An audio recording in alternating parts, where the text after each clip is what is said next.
Mamis, tingnan niyo, may pusa ako dito.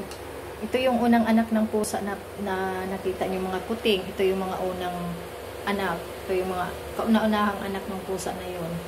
Malaki na siya. Parang buntis na nga rin ata. Yung mga kuting, wala na dito. Kinuha ni ate. Tapos, pinasok ko siya sa bahay kasi wala dito si Jayco. Nasa labas. Nilabas ko si Jayco dahil gustong lumabas. Iniwan ko, ayaw pang pumasok. Pagkain ng pusa, mayroon ako nito dito dahil si Jayco kumakain din ng pagkain ng pusa. Ngayon binilhan ko siya, hindi niya na kinakain. Ayan, kaya ibibigay ko kay Mingming. Kainin mo madali. Buntis yata ito eh. Buntis na rin ata ito eh. Yan oh, malaki na rin yung kanyang tummy.